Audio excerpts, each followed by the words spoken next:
ఈ సందర్భంగా ఒకటి చెప్తాను. సానుభూతి ఈ తెలంగాణలో పనిచేయట్లేదు అని అనడానికి నా దగ్గర ఒక లెక్క ఉంది. ఆ లెక్క సంబంధించిన డీటెయిల్స్ చెప్తా, తర్వాత డిబేట్ చేయొచ్చు. మొత్తం తెలంగాణ వచ్చిన తర్వాత ఇప్పటి వరకు 5 సందర్భాల్లో ఆ పర్టికులర్ పార్టీకి సంబంధించి ఎవరైతే గెలుపొందిన నాయకులు ఉన్నారో వాళ్ళు చనిపోయారు. చనిపోయిన తర్వాత వాళ్ళ కుటుంబ సభ్యులకి టికెట్లు ఇచ్చారు. నెంబర్ 1 మొదటి సందర్భం నారాయణ్ ఖేడ్లో అక్కడ సిట్టింగ్ కాంగ్రెస్ ఎమ్మెల్యే చనిపోతే అక్కడ వాళ్ళ కుటుంబం నుంచి పోటీ పెట్టిన అక్కడ బీఆర్ఎస్ గెలిచింది.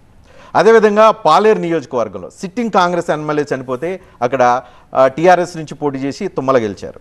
తర్వాత నాగార్జున సాగర్లో నోముల నరసింహారెడ్డి చనిపోతే అక్కడ జానారెడ్డి పోటీ చేసిన జానారెడ్డిపై కుమారుడు నోముల నరసింహ కుమారుడు భగత్ బీఆర్ఎస్ పార్టీ నుంచి గెలుపొందిన పరిస్థితి కనిపిస్తుంది. దుబ్బాక నియోజకవర్గం రామలింగారెడ్డి చనిపోతుంటాం, ఆయన భార్యకు టికెట్ ఇచ్చారు, కానీ అక్కడ బీజేపీ గెలిచింది. కంటోన్మెంట్లో సాయన్న కూతురు చనిపోతే అక్కడ వాళ్ళ చిన్నమ్మాయికి ఇస్తే, వాళ్ళ కుటుంబ సభ్యురాలైన చిన్నమ్మాయికి ఇస్తే అక్కడ కాంగ్రెస్ పార్టీ గెలిచిన పరిస్థితి కనిపిస్తుంది. సో సెంటిమెంట్ తెలంగాణలో అంటే ఒక కుటుంబంలో ఒక ఎమ్మెల్యే చనిపోతే ఆ కుటుంబ సభ్యులకి టికెట్లు ఇచ్చినంత మాత్రాన సెంటిమెంట్ వర్కౌట్ కాదు అని అనడానికి ఎగ్జాంపుల్ ఇది. బాలకృష్ణ గారు, అంటే నేను ఏమంటే పార్టీలు ఎవరికి టికెట్లు ఇవ్వాలి ఎవరికి టికెట్లు ఇవ్వద్దు అనేది పార్టీ హైకమాండ్లో ఇష్టం. అక్కడ ఉండే వేరియస్ రీజన్స్ని బట్టి వాళ్ళు ఆ నిర్ణయాలు తీసుకుంటారు. సో నేను అనే పాయింట్ ఏంటంటే మరి అట్లాంటి భగత్ గారు గెలిచారు కదా నోముల నరసింహయ్య గారు చనిపోతే. సో కొన్ని సందర్భాల్లో జరగదు. అవును, జానారెడ్డి లాంటి స్టాల్ వాటి మీద గెలిచారు. నేను ఇందాక చెప్పింది అది. అప్పుడు పెద్దవరం మండలం ఇన్ఛార్జ్ నేను, ముఖ్యమంత్రి గారు ఈ టీం అంతా అటువైపు ఇన్ఛార్జ్. మేము ఎన్నో దౌర్జన్యాలు చేయలే, ఒక కేసు పెట్టలే, ఏమనలే. ఇన్ఫాక్ట్ చేతులు ఒప్పుకున్నాం. రేవంత్ గారు నేను ఏదో విలేజ్లో మేము కలిస్తే ఇద్దరం చేతులు ఒప్పుకుంటూ పోయినాం మా ర్యాలీలు. సో అంత సామరస్యంగా పనిచేసినాం. సో నేను ఇప్పుడు అనేది ఏంటంటే మీరు పాట వేసారు, నాకు బాధ అనిపించింది. గెలుపులు ఓటములు పాట వేసింది అంతే, బాధతో కూడిన పార్టీ ఫైటర్ అండి.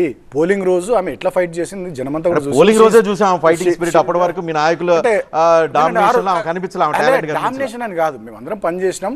ఆ రోజు అక్కడ అక్రమాల బూతుల దగ్గర జరుగుతుంటే కాన్స్టిట్యున్సీ పరిధిలో ఆమె క్యాండిడేట్ గా తిరుగుతున్నప్పుడు ఆమె అవన్నీ దౌర్జన్యాలు చూసి ఆమె ఒక ఫైటరు, ఆమె గోపన్న భార్య. 2029లో టికెట్ ఆమెదేనా కొత్త వాళ్ళు ఎవరు? మా హైకమాండ్ చూసుకుంటుంది, నేను దాని మీద కామెంట్ చేయలేను. కానీ నేను అనే పాయింట్ ఏంటంటే షీఈస్ ఫైటర్, ఆమెకు అటువంటి పాట లేదు. ఒకటి మాత్రం నేను చెప్తాను, నేను ఏమంటానంటే ఈ ఎన్నికల్లో ఒక రకమైనటువంటి సంస్కృతిని కాంగ్రెస్ పార్టీ తీసుకొచ్చింది, అది మంచిది కాదు. ఉప ఎన్నికల్లో ఒకసారి గెలిచినంత మాత్రాన గవర్నమెంట్లు తిరిగి వస్తాయి అనుకోవడానికి లేదు. 2019 ఎన్నికలకు ముందు ఆంధ్రప్రదేశ్లో నంద్యాల ఉప ఎన్నిక జరిగింది, తెలుగుదేశం పార్టీ గెలిచింది. మళ్ళీ సీన్ కట్ చేస్తే 2019 అసెంబ్లీ ఎన్నికల్లో జగన్ గారు భారీ మేడతో వచ్చారు. ఇక్కడ మునుగోడులో మేము గెలిచినాం మొన్న ఉప ఎన్నికల్లో. సీన్ కట్ చేస్తే 64 సీట్లతో 45 సీట్లతో మేము మొన్న ఓడిపోయినాం. సో ఒక ఉప ఎన్నిక గెలుపు కులమానం కాదు. అయినా మా దయాకర్ ఇక సీరియస్ అంత అయిపోయింది. మా మహేష్ అన్న ఇంతకుముందు మాట్లాడుతున్నాడు, నాకు ఆశ్చర్యం. బీఆర్ఎస్కు భవిష్యత్తు లేదు. మహేష్ అన్న నేను దండం పెట్టి అడుగుతున్నాను నీ తమ్మునిగా, బీఆర్ఎస్కు భవిష్యత్తు ఉందా లేదా తేల్చుదాం. 10 మంది బీఆర్ఎస్ ఎమ్మెల్యేలను తీసుకున్నావు కదా, రేపు రాజీనామా పెట్టి రిక్వెస్ట్ చేస్తున్నా. 10 మంది బీఆర్ఎస్ ఎమ్మెల్యేలను రాజీనామా పెట్టి అన్న మీరు తీసుకున్నారు. బీఆర్ఎస్ కు భవిష్యత్తు తీసుకున్నా 39 మంది రాజీనామా చేయిస్తే ఇది అడగడానికి నైతిక. మీరు 64 మంది ఏరు మేము చేస్తాం. మీరందరూ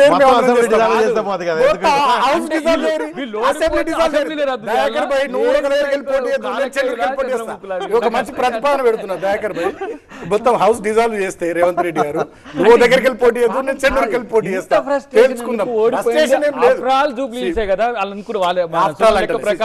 మీ లెక్క ప్రకారం ఇప్పుడు ఏమన్నా గెలిచింది మీరు ఇది ఒక్కటే కదా అన్నారు కదా. అంటే ఈ ఒక్క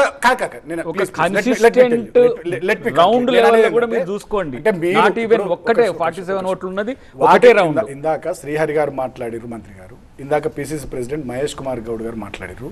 ఇంకెవరు మాట్లాడిన ఏమంటారు అంటే అసలు బీఆర్ఎస్ కు లేదు భవిష్యత్తు అని మాట్లాడుతున్న దాని మీద నేను మాట్లాడుతున్నా. ఆన్సర్ చెప్పండి, ఎలా భవిష్యత్తు ఉండదు 30,000 మెజార్టీతో మీరు ఓడిపోతే? వాళ్ళు గెలిచి మీరు ఓడిపోతే 30,000 ఉండదండి. మస్తు తప్పులు చేస్తారు. జనాలకు ఇచ్చిన చాలా హామీలు నిలబెట్టుకునే పరిస్థితి లేదు. రాష్ట్ర ఆర్థిక పరిస్థితి దివాలా తీసింది. హైదరాబాద్ నగరం అధ్వానంగా తయారైంది. రోడ్లు ఎట్లున్నాయి, ట్రాఫిక్ ఎట్లుంది, వాటర్ సప్లై ఎట్లుంది, పవర్ సప్లై ఎట్లుంది. ఒక్క ఎన్నిక కులమానం కదా, రేపు జిహెచ్ఎంసీ వస్తుంది. 10 మంది రాజీనామా పెట్టి ఉడికింది లేదా మొత్తం ఎట్లా చూస్తారు? ఒక మెతిగా పట్టుకొని చూసేది. ఎగ్జాంపుల్ మునుగోడులో మేము గెలిచినాము, జనరల్ ఎలక్షన్స్ లో మేము ఓడిపోలేదా? నంద్యాలలో టీడీపీ గెలిస్తే 2019 అసెంబ్లీ ఎన్నికలలో జగన్ అన్న గెలవలేడా? నేను అనే పాయింట్ అది. ఒక ఉప ఎన్నిక కులమానం కాదు. ఇంకోటి నేను ఏమంటున్నా, ఇవాళ మేము ఓడిపోవడం వల్ల మేము కృంగిపోము మానసికంగా కానీ ఇంకో రకంగా. పార్టీగా డెఫినెట్గా పార్టీ నిర్మాణం చేసుకుంటాం, కమిటీలు వేసుకుంటాం, ట్రైనింగ్ పెట్టుకుంటాం, ప్రజా సమస్యల మీద ప్రధాన ప్రతిపక్షంగా పోరాడతాం. పోరాటమే మాకు కొత్తగా మా బ్లడ్లోనే ఉంది. ఉద్యమం చేసిన వాళ్ళం ఇవాళ ప్రతిపక్షంగా కూడా కొట్లాడతాం. ఒక నిమిషం నేను అనేది ఏంటంటే ముఖ్యమంత్రి గారు తెచ్చినటువంటి ఈ సంస్కృతి సంప్రదాయం మంచిది కాదు, తెలంగాణ పాలిటిక్స్ సూటబుల్ కాదు.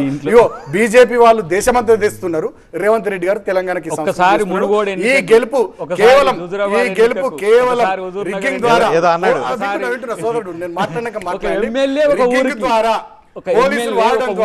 మీరు 11 మంది మంత్రులు పెట్టారు, 11 మంది మంత్రులు పెట్టారు ఇక్కడ. సపోర్ట్ తీసుకొని గెలిచిన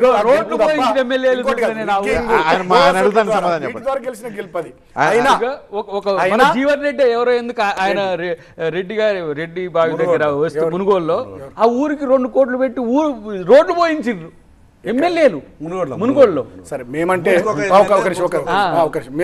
మీరు ట్రెండ్ క్రియేట్ చేశారు, వాళ్ళు దాన్ని రీసౌండ్ వచ్చేలాగా ఫాలో అవుతున్నారు. ఇక్కడ మంచి పాయింట్ చెప్తాను నేను. వారు ఏమంటున్నారు, మీరు ఆనాడు అభివృద్ధి కార్యక్రమాలు చేసినారు. ఎస్, మేము అభివృద్ధి కార్యక్రమాలు చేసినాం. మీ ముఖ్యమంత్రి లాగా వచ్చి మీరు మాకు ఓట్లు అయిపోతే మమ్మల్ని ఓడగొడితే పథకాలు బంద్ అవుతాయని చెప్పలే అన్నాడు. మేము రోడ్లు వేసినాం, ఇంకేదైనా పనులు చేసినాం.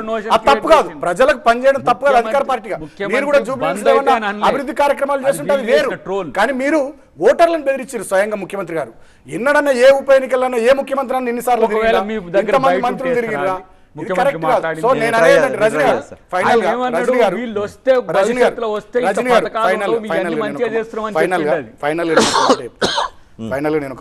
ఫైనల్ మీరు బ్యాటింగ్ మంచిగా చేసుకోండి. మీరు ఫైనల్ ఒక మాట చెప్తే ఏంటంటే, పార్లమెంట్ ఎలక్షన్స్లో మా పరిస్థితి మేము 16-17% పడిపోయినాం ఓటింగ్ శాతంలో. ఒక్క సీటు కూడా మాకు రాలేదు.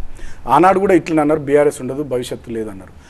మీరు గమనిస్తే తెలంగాణ భవన్లో రాష్ట్రంలో ఎక్కడెవరికి ఏం సమస్య వచ్చినా తెలంగాణ భవన్కి వచ్చారు. లగచర్ల ఇష్యూ టేకప్ చేసినాం, లంబాడ సోదరులకు అండగా ఉన్నాం. గ్రూప్ 1 నిరుద్యోగుల సమస్య మీద ఫైట్ చేసినాం, హైడ్రా ఇష్యూస్ మీద ఫైట్ చేసినాం, మూసీ సుందరీకరణ పేరిట పేదల ఇల్లు కూడా ఫైట్ చేసినాం, రైతుల సమస్యల మీద ఫైట్ చేసినాం, అసెంబ్లీ వేదికగా అసెంబ్లీ బయట ఎన్నో సమస్యల మీద మేము పోరాటం చేస్తున్నాం. ఇవాళ ఒక నిమిషం, ఆనాడు 0 సీట్లు వచ్చిన కాంచెల్లి 16-17% ఓట్లకు పడిపోయిన పార్లమెంట్ ఎలక్షన్స్ కానుంచి ఇవాళ మేమే ఆల్టర్నేట్ అనే కాడ దాకా వచ్చినాం కదా. డెఫినెట్లీ ఇది ఒక మేము సాధించినటువంటి విజయం.